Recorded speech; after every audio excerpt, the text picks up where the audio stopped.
The Grand Convocation Hall stretched across 3 kilometers of polished stone and living crystal. Light from a dozen captured stars flowed through the domed ceiling, casting everything in shades of gold and violet. Representatives from 400 species filled the rising seats, their bodies ranging from clouds of sentient gas to beings of pure crystalline thought. This was the heart of galactic civilization. This was where the powerful decided the fate of the weak. Ambassador Elena Vasquez walked across the central floor with her head held high. She was 53 years old, with gray streaks in her dark hair and calm brown eyes that had seen too much to be impressed by spectacle. Behind her walked her team of 6 diplomats, all of them dressed in simple dark suits. They looked small against the vastness of the hall. They looked fragile among beings who could live for 10,000 years. The supreme arbiter of the council, a Vethrani named Causenthal, watched the humans approach with all 6 of his eyes. His body resembled a great serpent wrapped around the throne of light, scales shimmering with colors that had no names in human languages. He had ruled the council for 800 years. He had seen species rise and fall like waves against stone. "The representatives of Earth may approach," he announced, his voice carried by technology that made it echo in every mind present. Elena stopped at the designated circle on the floor. The stone beneath her feet glowed faintly, scanning her biology, her technology, her threat level. She knew what it would find. Humans were not impressive by galactic standards. "We gather today for the classification of species 4479 Gamma, known locally as humanity," Causenthal continued. "The Taxonomy Committee has completed its assessment. High Taxonomist Rethvaner will present the findings." A creature of living metal flowed down from the upper seats. Rethvaner was Kethrani, a species that had abandoned flesh 3 million years ago. Her form shifted constantly, beautiful and unsettling. The species known as humanity has been evaluated across all standard metrics, Rethvaner announced. Lifespan, average 80 years, maximum 120. Classification, extremely brief. Telepathic capacity, none detected. Classification, psychically null. Technological development, achieved faster than light travel 73 years ago, currently expanding through 17 star systems. Classification, juvenile spacefaring. Elena listened without expression. She had expected this. Physical resilience, moderate. Cognitive capacity, above average but not exceptional. Emotional regulation, poor, marked by extreme volatility and irrational attachment behaviors. Social structure, fragmented, historically prone to internal conflict. Murmurs rippled through the hall. Several species shifted in their seats, looking down at the humans with what might have been pity or contempt. Based on comprehensive analysis, Rethvaner concluded, the Taxonomy Committee recommends humanity be designated as a lesser species under Article 7 of the Galactic Charter. The words hung in the air. Lesser species. It was the lowest classification possible for a spacefaring race. It meant no voting rights in council matters, no territorial claims beyond their home system, no protection under galactic law. They would exist at the mercy of greater powers. Causenthal raised one massive claw. The council will now vote. All in favor of the lesser designation? Lights flickered across the hall as representatives registered their votes. Elena watched the count climb. 312 in favor, 87 opposed, the rest abstaining. The motion carries, Causenthal announced. Humanity is hereby classified as a lesser species, effective immediately. Their current territorial holdings are subject to review. Their trade agreements are suspended pending renegotiation under appropriate terms. Elena felt her team tense behind her. She understood their anger. Everything they had built, everything they had worked for, dismissed with a vote. declared lesser by beings who had never walked on Earth, never seen a human child laugh, never watched a human artist create beauty from nothing. But she had prepared for this moment. They all had. The human delegation may respond, Chronicle said, and there was something almost mocking in his tone. He expected begging. He expected rage. Elena stepped forward. Her voice was steady and clear. "We thank the Council for this clarity," she said. "We have one question before we accept this designation." A ripple of surprise moved through the hall. "Accept? Speak," Chronicle allowed. "Is this decision final and binding under your charter? Once made, it cannot be reversed by petition or appeal." The Supreme Arbiter's eyes narrowed. The taxonomy of sentience has stood for 11 million years. Its decisions are permanent unless the classified species demonstrates significant evolutionary change. This typically requires a minimum of 100,000 years. "I understand," Elena said. "Then we accept your classification." Silence filled the hall. This was not how lesser species responded. They fought. They pleaded. They offered desperate bargains. They did not simply accept. "We will respond accordingly," Elena continued. "All human operations in Council space will be adjusted to reflect our new status. We are grateful for the Council's guidance in helping us understand our proper place." She bowed, a gesture of respect that somehow felt like something else entirely. Then she turned and walked toward the exit, her team falling into step behind her. From the high seats, an ancient voice spoke. "Wait," Elena paused.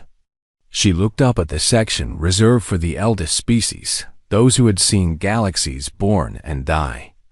A Vorathi sat there, his body like a mountain of moss-covered stone, eyes that glowed with the light of dying suns. "You accept too easily, human," the Vorathi said. His name was Then Vast, and he was older than Earth itself. "I have seen this before. Once, only once. What happened?" Someone called from the crowd. Then Vast was silent for a long moment. When he spoke again, his voice was heavy with memory. "They accepted. They withdrew. They prepared.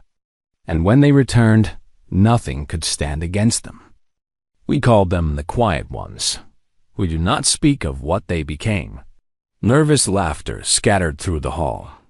The Quiet Ones were a myth, a story told to frighten young species. No one believed they had actually existed. Elena looked up at the ancient Vorathi. Their eyes met across the vast distance. She did not smile, did not threaten, did not show any emotion at all. "We are not the Quiet Ones," she said simply. "We are human. That will be enough." She walked out of the hall. The doors closed behind her with a sound like thunder. In the corridor beyond, her team surrounded her. Their faces showed the strain of maintaining composure. "That's it then," said David Chun, her deputy. "Decades of work. Everything we built." "No," Elena said. "Everything we pretended to build. The real work was always happening elsewhere." She pulled out a communication device and entered a code that only 12 people in the universe knew. "This is Vasquez," she said. "Classification confirmed as expected. Begin protocol sunrise." A voice responded, calm and professional. "Understood, Ambassador. Sunrise is active. All assets moving to secondary positions. Estimated completion, 18 months. Elena ended the call. She looked at her team, and for the first time, she allowed herself a small smile. "They gave us exactly what we needed," she said. "A reason to stop pretending. A reason to show them what we really are." David frowned. "What are we, really?" Elena started walking toward their ship. "Patient," she said. "We are very, very patient. And we have been preparing for this day since before they knew we existed." Back in the Grand Convocation Hall, the council moved on to other business. The human matter was settled, already being forgotten. A lesser species, nothing more. They would fade into obscurity like so many before them. Only Thin Vast remained troubled. He had lived for 9 billion years. He had seen empires rise and fall, had watched species ascend to godhood and others crumble to dust. He knew the signs of danger, and in the human ambassador's eyes, he had seen something that chilled even his ancient heart. He had seen certainty, the absolute, unshakable certainty of someone who knows exactly what is coming. He tried to warn the council. He filed formal objections, requested additional surveillance, demanded a review of the classification. They ignored him. They called him paranoid, said his age had finally caught up with him. So Thin Vast did the only thing he could. He watched. He waited. And he wondered what humanity was building in the spaces between the stars, in the places no one else thought to look. He wondered if the galaxy would survive the answer. 3 months later, he would begin to find out. And by then, it would already be too late to change anything. The humans had accepted their place. Now they would make the galaxy accept what that truly meant. 3 months passed. The galaxy continued to spin. Trade flowed along ancient routes. Wars flickered and died in distant sectors. The council governed as it always had, secure in its power, confident in its wisdom. And humanity began to disappear. It started slowly, so slowly that no one noticed at first. A shipping company closed its offices on Nexus Prime. A research partnership ended quietly on the Rithani homeworld. Human engineers working on a major construction project finished their contracts and did not renew them. Merchant Guildmaster Vostrellen was the first to raise concerns. He was Kethrani, like the High Taxonomist, but he dealt in commerce rather than classification. His living metal body stood in the council's economic chamber, displaying charts and figures that made no sense. Human trade volume has decreased by 47% in 90 days, he reported. They are withdrawing from every major market in council space. Let them withdraw, said Councillor Rethsoma, a massive insectoid being with compound eyes that glittered like black diamonds. They are a lesser species. Their trade was insignificant. With respect, Councillor, it was not. Vostrellen shifted his display. Human merchants specialized in goods that other species found unprofitable to produce. Small batch pharmaceuticals, precision components for older technology, agricultural supplements for colony worlds, items too minor for major producers to bother with. Then other species will fill the gap. That is the problem, Councillor. No one else produces these items. The profit margins were too small. Only humans, with their short lifespans and strange urgency, found them worth pursuing. The chamber fell silent. Short-lived species often pursued opportunities that longer-lived races ignored. A 10-year return on investment meant nothing to a being who would live for millennia. How serious is this? Asked another councillor. Vostrellen hesitated. The Rithani Consortium has already experienced shortages of a pharmaceutical enzyme that prevents neural decay in their elder population. Without human suppliers, they will need to develop their own production capability. Estimated time to achieve this: 15 years. 15 years? Councillor Rethsoma's wings buzzed with agitation. The Rithani declared humans lesser most vocally. They led the vote against them. Yes, Vostrellen said. And now they will watch their elders suffer for 15 years while they learn to make what humans provided for the cost of asking. News of the shortages spread. The Rithani demanded that humanity resume trade immediately. They sent diplomatic missions to Earth, to the human colonies, to every human outpost they could find. Ambassador Vasquez met them with perfect politeness. "We would love to help," she said, her expression sincere. "But we are a lesser species."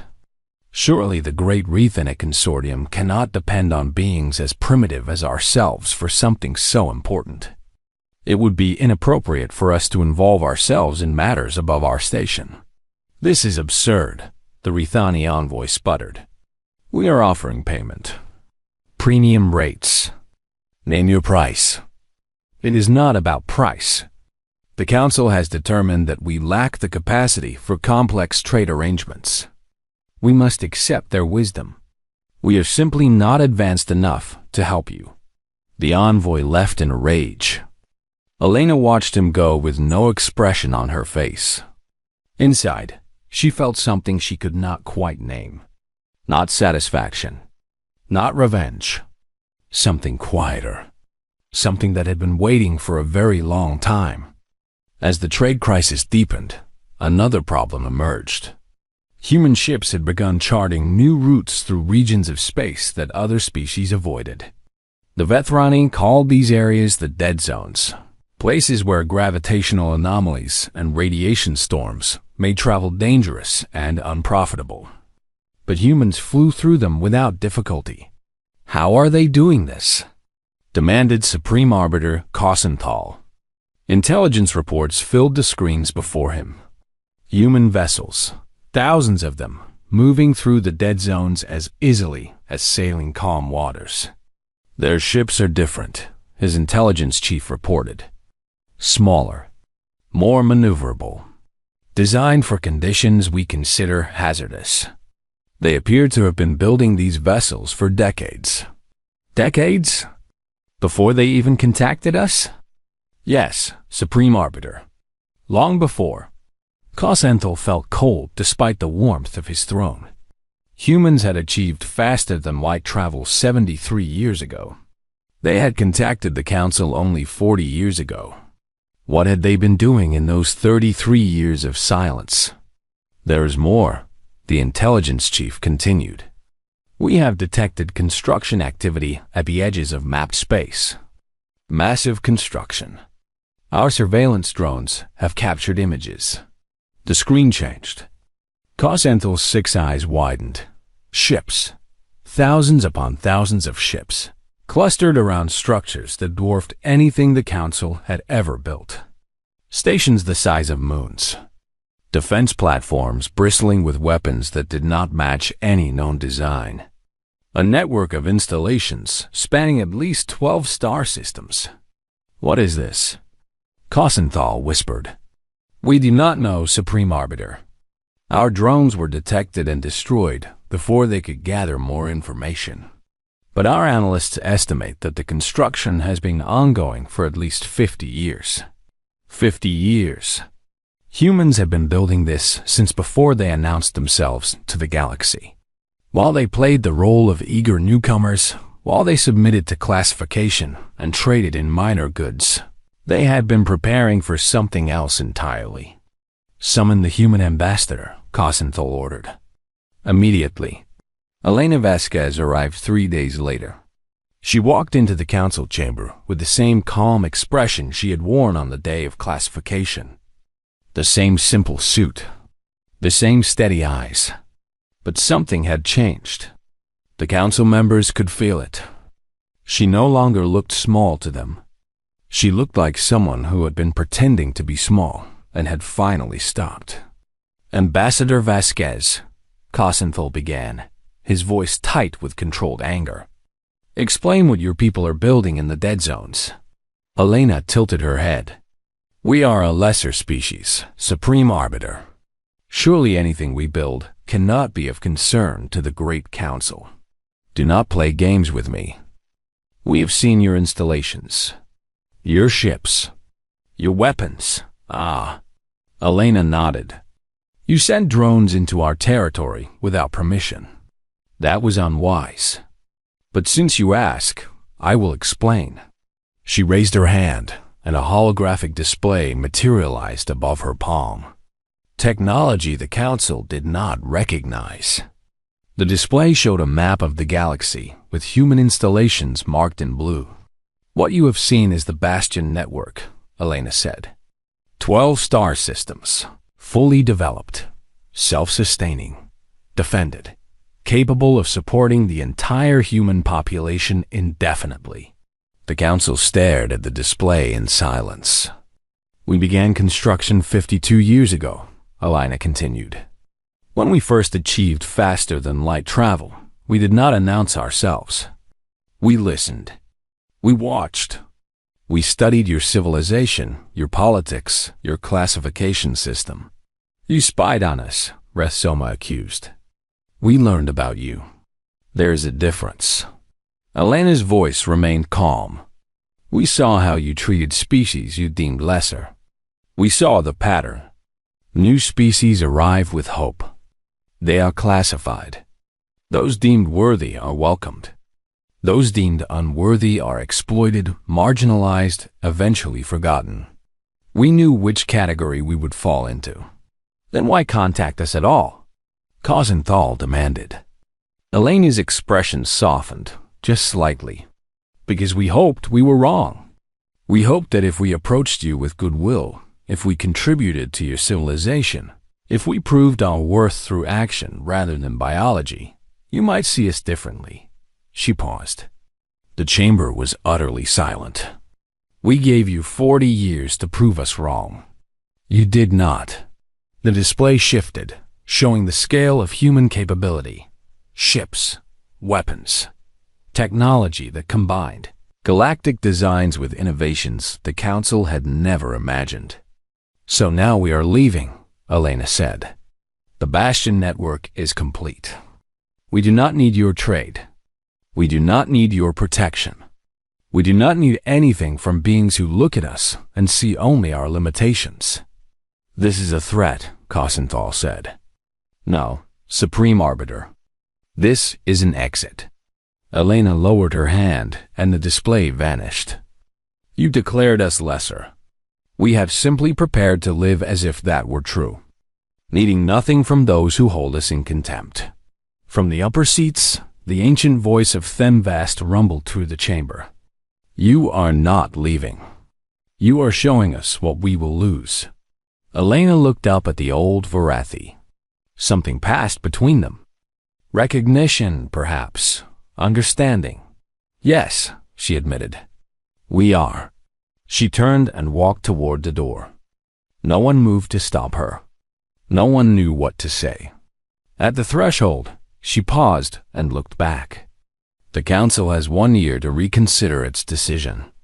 After that, humanity will seal its borders permanently. We will not trade with you. We will not speak with you. We will exist as if you do not, because that is what you taught us to want. She smiled, and it was the saddest expression any of them had ever seen. We only wanted to be equals. You could not even imagine that. Now you will learn what you have lost. The door closed behind her. The Council sat in stunned silence, surrounded by their ancient power and their ageless certainty, and wondered for the first time if they had made a terrible mistake. In the dead zones, human ships continued their work. The Bastion network grew stronger every day, and the clock began to tick. 1 year. The Council had 1 year to change everything. Most of them did not believe they needed to. They would learn the emergency session began at midnight, Galactic Standard Time. Every seat in the Grand Convocation Hall was filled. Representatives who had not attended a council meeting in centuries had traveled across the galaxy to be present. The atmosphere crackled with tension and fear, and something that felt dangerously close to panic. Supreme Arbiter Causenthal called the session to order. His voice lacked its usual confidence. We have summoned Ambassador Vasquez to explain humanity's position in full detail. Before she speaks, I remind all representatives that this is a diplomatic session. Whatever we learn, we will respond with the dignity befitting this council. The doors opened. Elena Vasquez entered, but she did not walk alone. Behind her came a procession of humans unlike any the council had seen before. Military officers in crisp uniforms. Scientists carrying holographic displays. Engineers with data tablets. An entire delegation that moved with the precision of people who had been waiting for this moment their entire lives. Elena took her place at the central circle. Her team spread out behind her, a wall of human capability that suddenly seemed much larger than its numbers suggested. "The Council has questions," she said. "I am here to answer them. But first, I would like to show you something." She gestured, and the chamber's display systems activated. But the images did not come from Council technology. They came from human systems that had somehow interfaced with the ancient machines without permission. The Council saw Earth, not as they had known it from surveillance reports, but as humans knew it. Cities glittering at night like scattered jewels. Forests stretching across continents. Oceans that shifted from blue to green to silver under changing skies. Children playing in parks. Artists painting murals on walls. Musicians filling streets with sound. "This is what we protect," Elena said. "This is why we built the Bastion network. Not because we wanted power over you, but because we wanted to ensure that no matter what you decided, our home would survive." The images shifted. Now they showed history. Human history. Wars and plagues and disasters. Empires rising and falling. Slavery and liberation. Genocide and reconciliation. The worst of humanity and the best, laid bare before beings who had dismissed them as primitive. "We know what we are," Elena continued. "We are young. We are emotional. We make terrible mistakes. We hurt each other in ways that shame us. But we also heal. We also grow. We also rise from every disaster stronger than before." "This is irrelevant," Counselor Rethsoma interrupted. "We are not here for a history lesson. We are here to discuss the threat you pose to galactic stability." "There is no threat," Elena said. "There never was. That is what I am trying to show you." She brought up new displays. Technical specifications. Fleet compositions. Weapon capabilities. The full scope of human military power, revealed without hesitation or shame.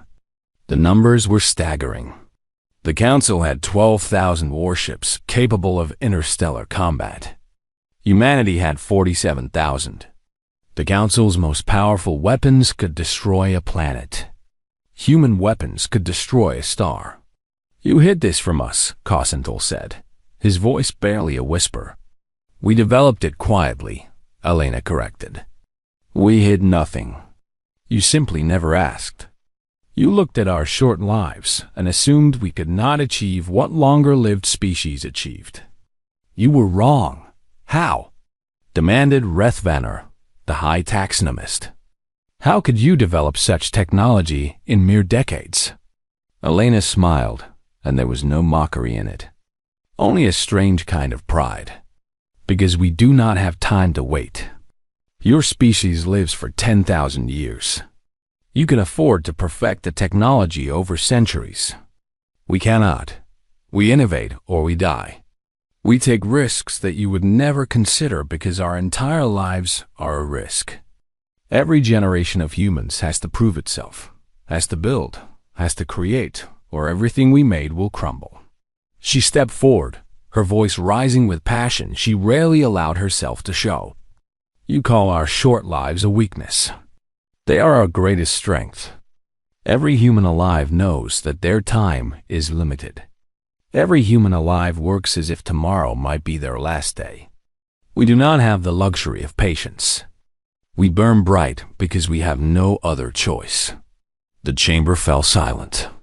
For the first time, the Council was truly seeing humanity.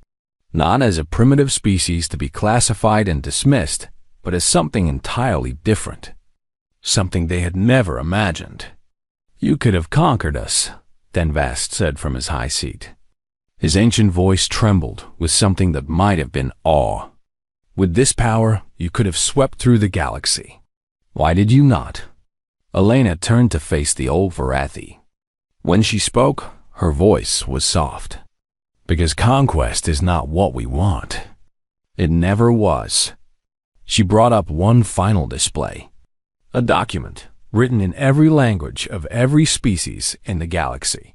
The words glowed in the air above her. When we first studied your civilization, we saw many things. Power, achievement, order, but we also saw something else. We saw species living in fear of each other. We saw classification systems that told beings they were worth less than others because of how they were born. We saw a galaxy divided into those who rule and those who serve. Her eyes swept across the chamber.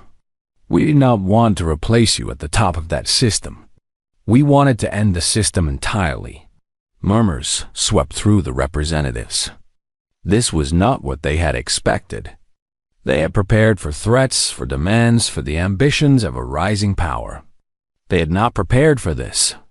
This document, Elena continued, is a draft charter for a new form of galactic cooperation. We call it the Open Compact. Its core principle is simple. No species is inherently greater or lesser than any other. Status is earned through action, through contribution, through how you treat those weaker than yourself. You would tear down 11 million years of order, Cossenthal said. I would replace it with something better. Elena's voice was calm but unyielding.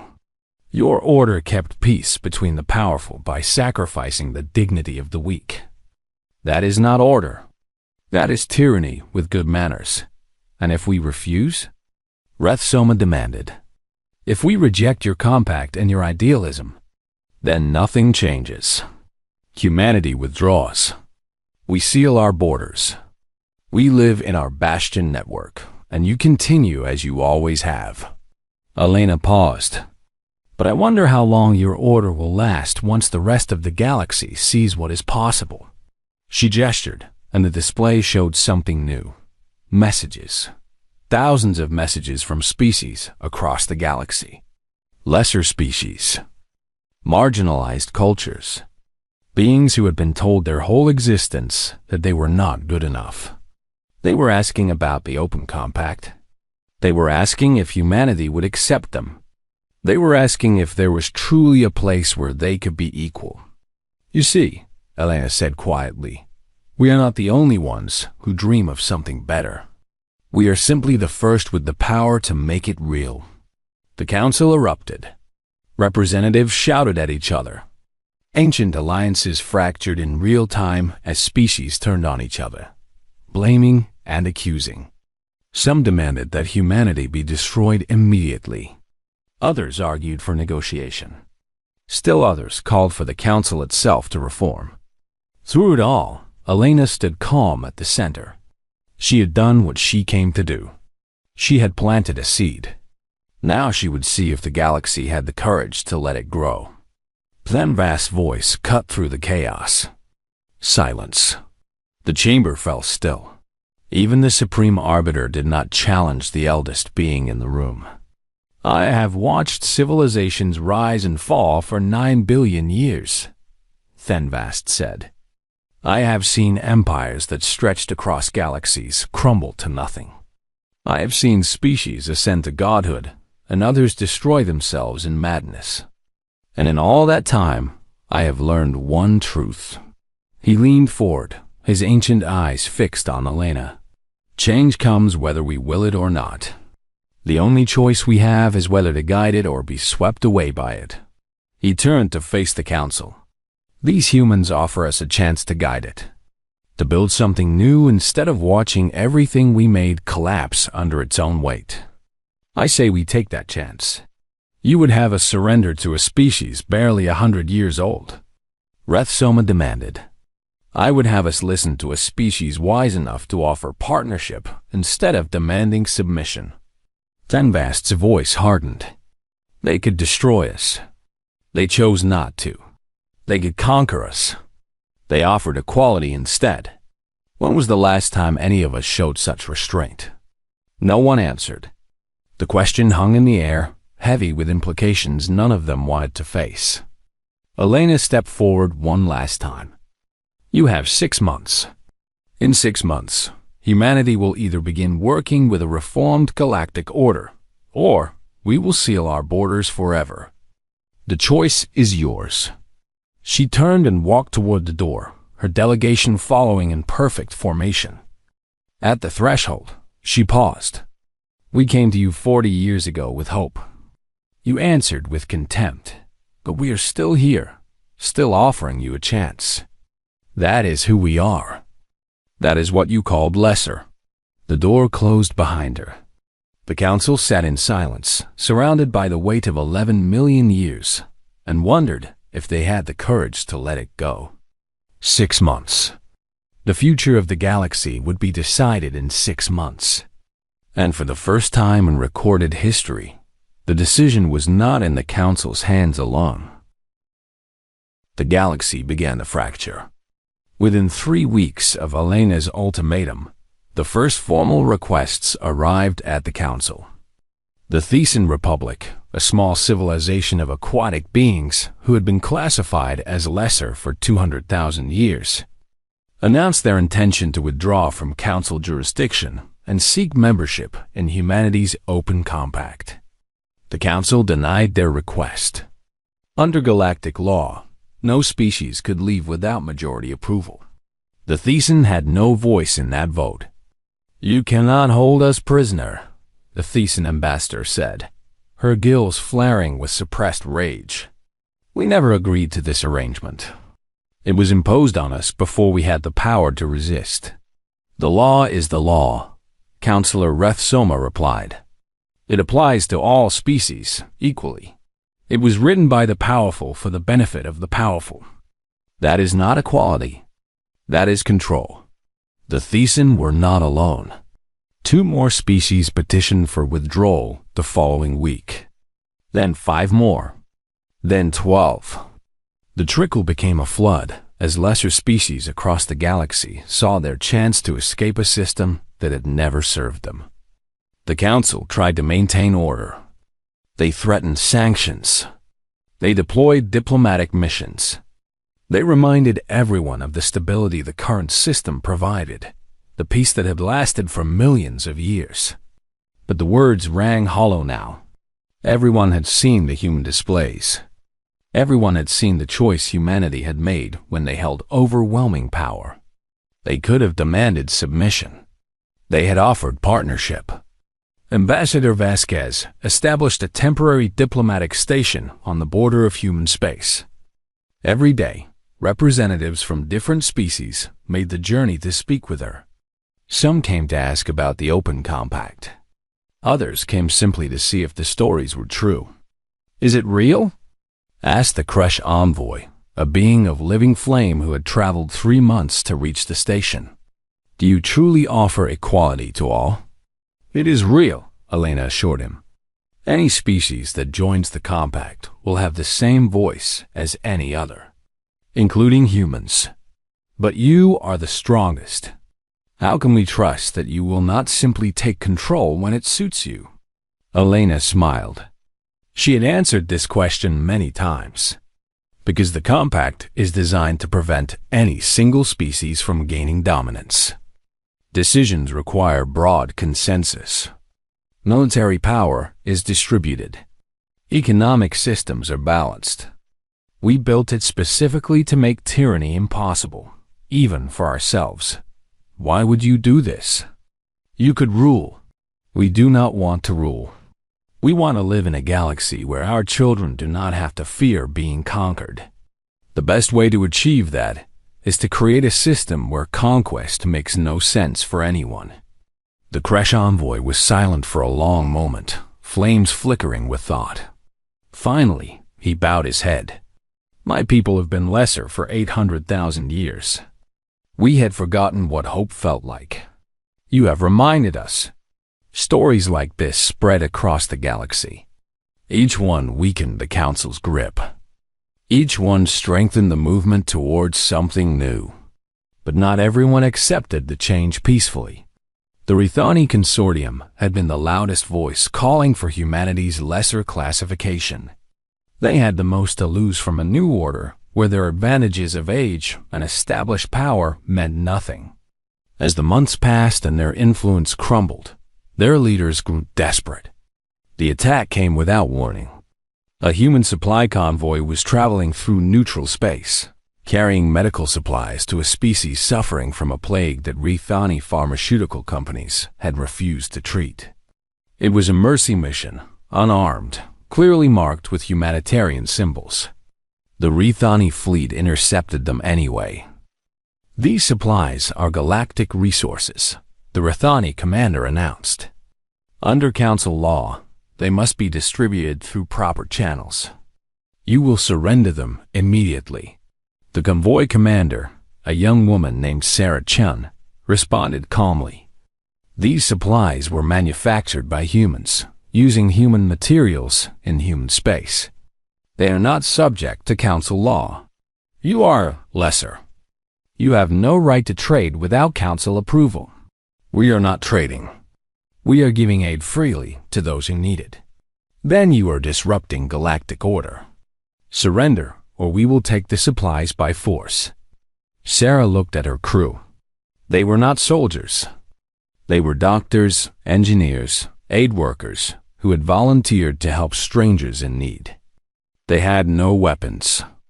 They could not fight. But they had something else. "Very well," Sarah said.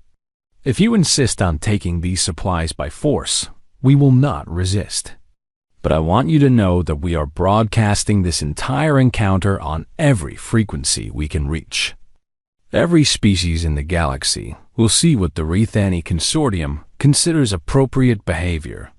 The Rethani commander hesitated. "You are bluffing. Check your sensors." He did. The convoy had been broadcasting since the moment of interception. Every word, every image, every moment of Rethani warships threatening unarmed humanitarian workers was being transmitted across the galaxy in real time. "This changes nothing," the commander snarled, but his voice had lost its confidence. "It changes everything," Sarah replied. "You can take our supplies. You can destroy our ships. But you cannot stop the galaxy from seeing who you really are." The Rethani took the supplies. They did not destroy the convoy. Perhaps they feared the response, or perhaps some small part of them felt shame. Either way, it did not matter. The broadcast had been seen by billions.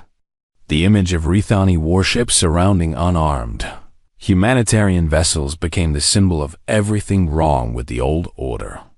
Species that had been undecided suddenly found their choice clear.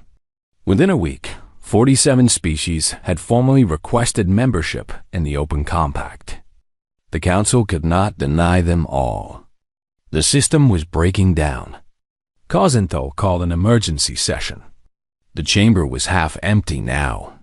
Many representatives had stopped attending, seeing no point in participating in an institution that was clearly dying. "We must act decisively," Councillor Rethsoma urged. "If we do not crush this rebellion now, we will lose everything. How do you propose to crush it?" Thenvast asked. "The humans have more ships than we do, better weapons, and now they have the support of half the lesser species in the galaxy. Then we make an example of someone. Destroy a few human colonies. Show them that their power has limits. And if they respond in kind? If they destroy our colonies?" Rethsoma's compound eyes glittered with fury. They would not dare. Would they not? They built their bastion network to survive exactly such a war. They prepared for us to attack. They expected it. Do you truly believe they have no plan for retaliation? The chamber fell silent. It was one thing to talk about decisive action. It was another to face the reality that such action might be met with overwhelming response. "There is another option," said a voice from the back of the chamber. Everyone turned. Ambassador Vasquez stood in the doorway. She had not been summoned. She had not asked permission.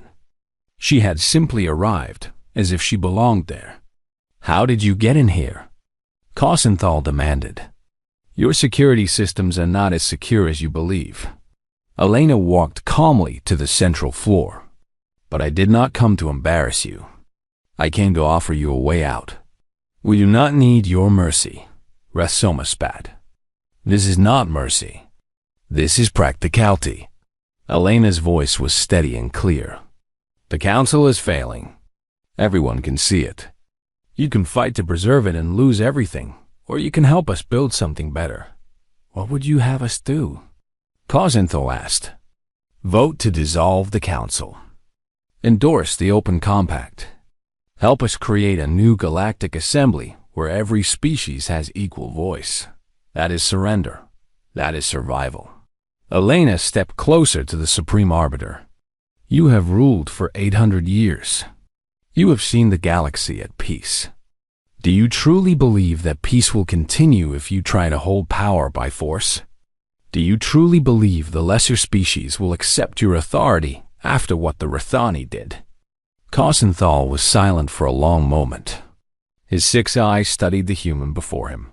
Small, brief, mortal, and somehow, impossibly, offering him a future he had not imagined. You would let us remain? He finally asked. Even after everything we have done? Yes, Elena said simply, because that is what the compact is about. Not punishment for the past. Partnership for the future. She stepped back and addressed the entire chamber. You have 1 month. 1 month to decide whether you will be part of what comes next, or whether you will be remembered as the ones who stood in the way of progress. She turned and walked toward the door. At the threshold, she paused one last time. We are not your enemies. We never were. We only wanted to be your equals. That offer still stands. The door closed behind her. The council sat in the ruins of their power, surrounded by the ghosts of 11 million years, and wondered if they had the wisdom to accept what was being offered. Some did, some did not. But the tide had turned. The galaxy was changing, and nothing they did could stop it now. The vote came on a quiet morning. No fanfare, no grand speeches. Just 400 species casting their judgment on 11 million years of history. The motion to dissolve the Galactic Council and establish a new galactic assembly passed by a margin of 63%. It was not unanimous. It did not need to be. The old order ended not with a bang, but with the quiet acceptance that it had already been over for months. Ambassador Elena Vasquez watched the final count from the viewing gallery. She had not spoken during the proceedings. She had done her part. Now it was time for others to carry the work forward. Thenvast found her there after the session ended. The ancient Varathi moved slowly, his massive stone body creaking with every step. 9 billion years of existence left marks that never fully healed. You do not celebrate, he observed. There is nothing to celebrate, Elena said. This is just the beginning.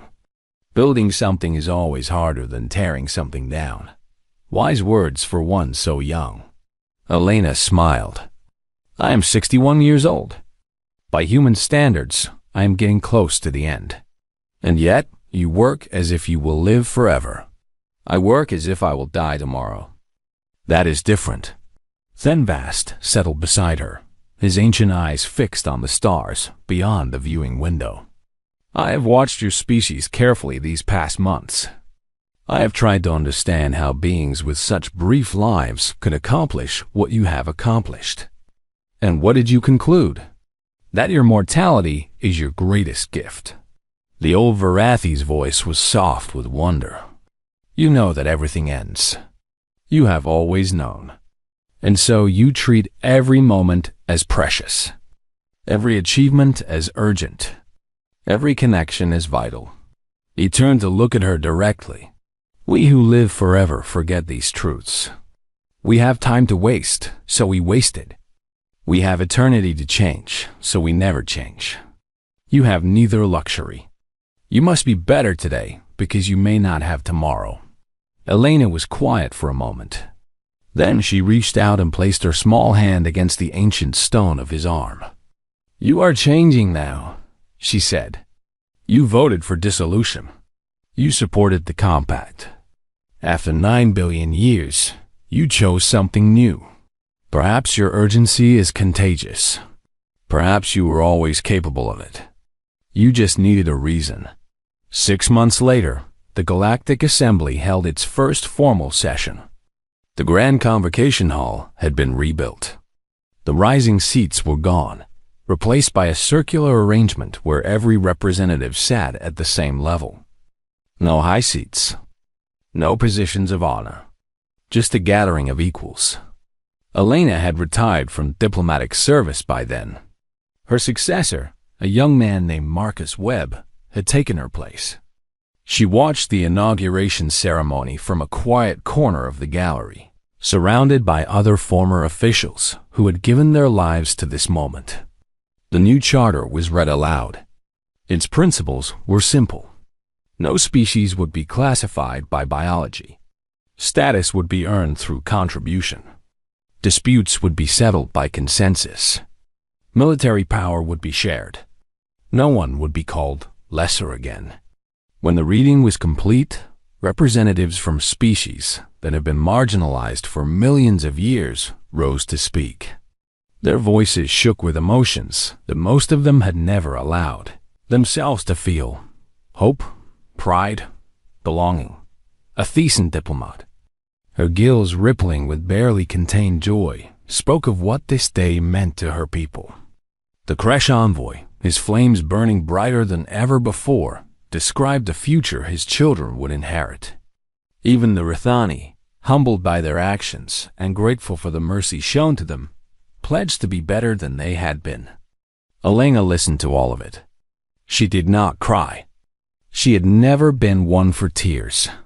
But something loosened in her chest, some tension she had carried for so long that she had forgotten it was there. It was done. Not finished. Never finished. But begun. After the ceremony, she slipped away from the crowds and found a quiet observation deck overlooking the space station. Ships from 100 species moved past, their lights blinking against the darkness. A new civilization taking its first steps. She heard footsteps behind her.